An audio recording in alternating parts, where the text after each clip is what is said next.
All right, good afternoon. Welcome to the program Healthy Living. And those who see me on the screen will be wondering, what's she doing here?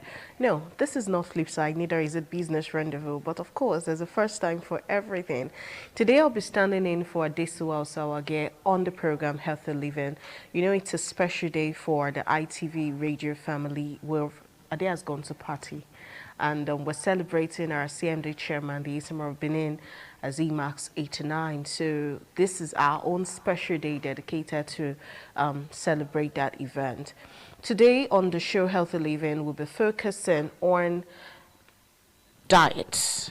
How diet affects your well-being is our focus. My name is Daisy Leo Sikidi, and I'll be your host on today's episode. Now, our dietary choices play a crucial role in determining our energy levels, our concentration, our ability to fight disease, and even our mood. By understanding the profound connection between our diets and our well-being, we can make informed choices that will pave the way for a healthier and happier life. So join me as we embark on a journey today to explore the undeniable impact of diet on our overall well-being. I have a dietitian with me in the studio. He is Gbenga Oladipo. Good afternoon. Welcome. So it's going to be you and I today on the show. Same here. So first of all, this question just popped up when I saw the topic. Are there diets that are unhealthy or unsafe? You know, everyone, especially those who are on the plus size, they keep telling you I'm on a diet. And those who are also very skinny, sometimes they tell you I'm on a diet. And you're wondering, why are they eating this thing you're eating? Are there diets that are unsafe, diet plans that are unsafe? Yes, of course, there's actually diet that's unsafe. But there's something we should actually, put in our mind, where everybody should know. We have variety of food, and then we have, different class of nutrients. And then all these nutrients, they have to be in our food. When we have them in the right proportion in our food, makes actually our diet to be healthy. And then we're dense, we're balanced. So in a situation whereby, someone is eating a particular set of food and then probably neglect others, that person is not eating right, is not eating well. And then probably we have blood that runs through our vein, our system, and probably serve as a transport to transport the nutrient to every part of the system. Now, that blood actually constitutes a lot of nutrient, you get. But in a situation whereby someone is eating just for eating sake, maybe they're not probably trying to, check that person's blood. And they probably have, the time that person do some blood tests, they notice that there are some things that their blood has actually they are not there. So it means that that person is not healthy. But physically, that person is looking fine. Physically, that person is looking well. When they check the blood, they notice, okay, some nutrients are not there. They call it eating hunger. It's eating. Nobody can see it, but it's dangerous. Very, very dangerous. Interesting. It's dangerous. So people don't know. Some people actually just, maybe somebody just slept in the night and then the following morning couldn't wake up. What's going on? He was where yesterday. He was talking to us yesterday. So our diet is the primary things that keep us going and keep us healthy. Interesting. And there was one time I heard of a diet. It was trending at the time. Everyone was talking about it. They call it the keto diet, and they even had people who market some of their products, the coconut juice, or was it water? No, I think it's coconut juice they call it. It was very creamy. That's all you take for your tea. That's all you use to make your rice. Then even the rice was not the regular rice. They actually introduced me to basmati rice, which I love, by the way. But that's the only thing I could take out of the diet. Then there were other things. They have their own noodles. But one thing was very common about that diet. It was almost as if they were abstaining from all things carbohydrate. Yeah. And a dietitian I spoke with at the time told me, don't try this thing, no. It's not good for your brain. I'm like, I've seen this thing on YouTube. Yeah. Well, what ways would you how can people identify diets that are best for them? I've heard so many things based on blood group. I've heard diets that you should be on a diet based on your genotype self. But those things, are they really real? They're not actually real. A lot of people, the most funny things about this internet stuff of a thing, someone that is bricklayer probably that person actually have, basic education, like probably he's been to primary school or secondary school, you could write and everything. That person can put anything on the internet. People started reading watching. it. So anything that happened to you, what you need to do is to visit, nearby hospital. Let them diagnose you and know exactly what's wrong with you.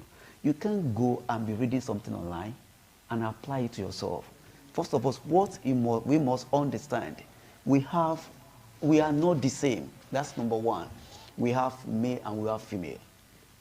Gender, we are not the same. Even though, look at our physique, not the same. We are someone tall, we are someone short. We are someone like kind of tiny, another person big. Different age. So that's how we plan diet. That's why even though when you say doctor wants to prescribe a drug for you, imagine two people, they have the same disease condition and everything. They can't take the same drug because they are not the same. So if anybody just you carry your phone, you type something, what diet are good for this, and this something just pump up and you started reading it, and you apply it to yourself, a lot of things happen. After this sick, if someone went to pharmacy and bought a drug, and then after taking that drug, guess what? That person actually sick, and then there was wound, internal wound. Internal wound. Do you know what I mean? That someone have a kind of wound inside. And before you know it, anything that is inside have to come out, of course. And before you know it, there was wound inside, there was wound outside. That kind of disease is actually difficult to treat because that person cannot take anything. They cannot pass a G2. They cannot do anything. It actually takes the grace of God for that person to survive that kind of thing based on what we actually see online, started applying to our life. It doesn't take anybody to anywhere. So what we need to do, we have, specialists everywhere that can actually handle your case when you actually identify, okay, this is what's wrong with me. Not just sit on your own and say, oh, this is what's wrong with me. I think I should treat myself. You can't treat yourself. You have to come to the hospital, and then we have to take care of you. So diet is one of the things that, in fact, about 80% of people that are sick, if you actually check the foundation, the background of that sickness, they have to come from lifestyle and eating habit. These are the things, and people don't really understand. It's okay, they think probably food is just something you can eat anyhow. Now, someone that's on ketogenic diet, you know what that means? That person is just taking only fat, only lipid. And then you know what? Body does not recognize, or your brain or cells, they are not recognize anything aside carbohydrate as source of energy. When carbohydrate is there inside you, they actually prefer taking carbohydrate as source of energy than taking protein and lipid. They don't do that because the process of converting fat to energy, it takes a long process. Just like carbohydrate, we have in different forms, simple carbohydrate, complex carbohydrates. We have a lot of them. The body can easily use and convert and then make use of it, and then that person is working fine. You can take away. Can you notice? Probably you've noticed it before. Someone that probably you've worked tired, and then someone just comes to you to want you to explain something to that person. Will you be able to explain that? No. You can't do that because there's no fuel for your brain to think well at that moment until you hear something. That's why you see someone that is diabetic, they are shaking. After shaking, they say, okay, take maybe 7-Up or something, or a mineral. Drink, yeah. They take that mineral. Do you know what? Immediately, they are fine because that mineral is actually quick energy. The thing actually travel down to the cells and cell make use of them immediately. Fats and proteins are not like that. They have to take a kind of process before they metabolize or breaking down. That's what happened. So anybody that wants to eat any food, we have different food and they have their functions. Even in our system, we have GIT. We have digestive system. What does that mean? It means that every nutrient have their substrate. When they get to that substrate, enzymes that actually absorb them actually act on them. That's why we have, alkaline environment, we have acid environment. What does that mean? It means that when any food, any protein or food cannot digest in the mouth until it gets to the stomach. That's what happens because hydrochloric have to produce. That's why when you see someone getting aged, when you get to some certain level, you have to limit the protein intake they eat because the body does not produce enough acid at that moment. And then when they eat too much protein, it becomes a problem to them. Interesting. Okay, now there's also this thing about dieting that people say most nutritionists, dietitians have encountered to tell you when you're on a diet, especially when there's portion control, you see your energy level soar. There was a time I tried diets. I've never, well, consistency is always my problem. But at that beginning stage, I always felt so tired. It was difficult. So how can you be telling me it's going to boost my energy when I'm so weak? How does it work? You know what happened? Like you said, we have nutritionists. Nutritionists are not dietitians. Okay. Just now, you know, that's not actually trained how to portion your food based on Your who you size. are. What do you do? I'm a Okay. banker. Oh, I'm a bricklayer. I'm actually, you know, a site engineer. So the way the banker will eat different from the way a bricklayer will eat. See, these two different things. But imagine how everybody is sitting down here and I'm giving them the same diet to eat. It will never work. Diet is individualized. So people, when you check online, you see some people that say, oh, this is how to do that. Or you are calling someone like that. That person say, I'm a nutritionist, I'm a dietitian. Like I went to see a patient outside, you know, and that person said me that, okay, she has been seeing someone.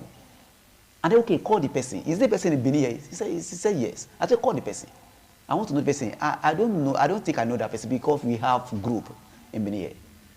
Guess what? They call the person. The person's not a dietitian. He just collect that person's money. We plan diet for people based on who they are.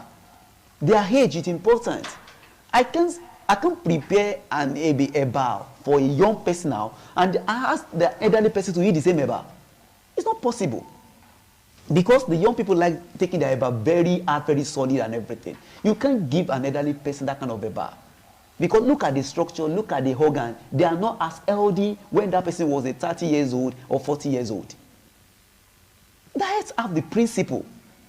It has the way we prepare it. That's the way we make it. That's the way we plan it. Nobody can just go anywhere and say, okay, this is how to prepare that. No, you can't do that. You can't do that. We have the way we do it. Okay. So, but what does it take? What does it cost? How can someone get a dietitian that would handle their cases? Maybe for whatever health reasons there is. You know what now? Something is actually trending now. Could you believe the way people have family doctors? They have family dietitians too. Yeah. Because we trace that the problem of some people, even the elderly people, being aged does not mean that you should seek. I have a patient of 90 years old. He can still drive himself, marry a young lady. I'm telling you. That does not mean. If you eat well, if you eat right, you are not visit the hospital. If you go to hospital, just go for checkup. I'm telling you. So it's good for in our family. According to the age group in that family, we have maybe a child of 20 years old there. We have 10 years old there. They should eat according to their age. You will see that you will never spend your money on sicknesses or diseases or whatever it is. When they eat right, when they eat well. So it's good. That is, we have in UBTH here. We are there. And remember, before, that is Batman in UBTH is not that, strong before. But I have, a CMD. He just came on board. He said, okay, we must settle this department because he realized that the problem, major problem, comes with what people eat. And then we have been tackling that. So that chair is there. You can't just come to the hospital and say you take drug and you are going home without eating good food. If you take good drug and bad food, that drug will not work. It will never work. You must take care of your food, and then while you are taking good drugs, you can take bad drug and eat good food. It might actually not even show that you are taking bad drug. Okay. But you can't eat bad food. Sure. Seeing a dietitian, is it like a lifetime thing? Like always see them, or they're going to train you once and for all? that's another problem. I think I'm really happy for what you said now.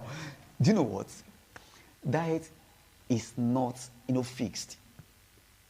It's not something like, okay, they place me on a particular diet, I have to continue forever.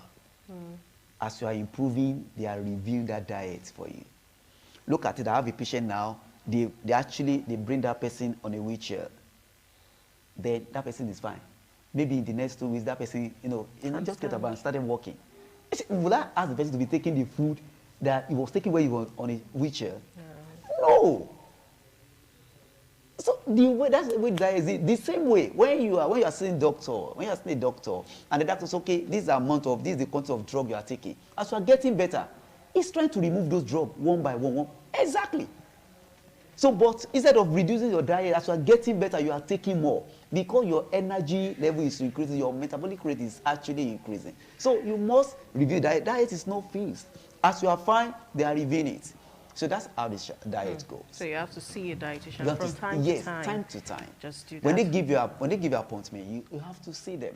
That okay, they give appointment, okay, you must come back and let them review your diet, and then you are fine. Okay. On a final note, what words would you have to give to this my generation? I can see your skin is glowing. In fact, that's one of the things I love about dieting. It makes your skin so fine. So it's not even about losing weight, gaining weight. The vegetables, the waters that you take, oh God, it's so good for our skin. Ladies, try it. But what word would you give to this generation that is so keen on surgery? Yeah. You know, we want to lose weight. Why should I even bother myself? Well, under the knife. It's a normal thing now. If you have the money, you go do it. What words will you give to us? Yeah, it's not, if you want to live longer, then you want to live, you know, well, and then full of good life.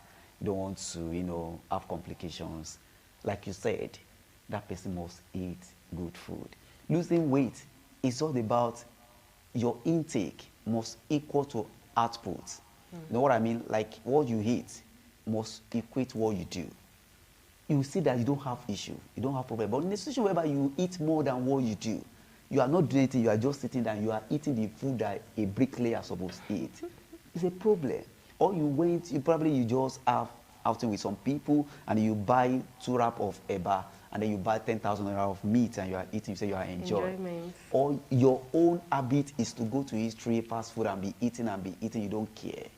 So if you want to live a better life and you don't want to be at age of 50 and you look like 90 years old, you need to, you know, eat right and eat well. Thank you so much, Dietitian Gbenga, for your time with us today. So if you like, you go on that deny 50 million times. So if you don't change your lifestyle, you will keep going on that. There's just so much your body can take after a while.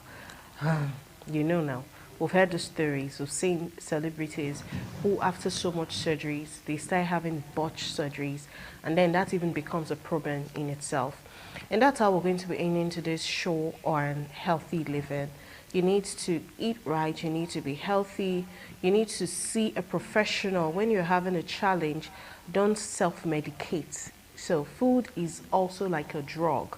Don't self-prescribe what's best for you when you don't have the knowledge for it. See a professional, and I don't think it costs so much. We assume the cost of things without even attempting to find out. Go to the nearest hospital near you and get a registered dietitian to help you plan your meals so that you'll be healthy. Sometimes there's something I learned on the show today, hidden hunger. You might look okay, but you're not okay. You might look so fat, you might not be as obese as you think. You might look so skinny and you're so unhealthy. But you need to be healthy. We need a healthy society. We need healthy women so we can have healthy children. Now we they cook the food, you know.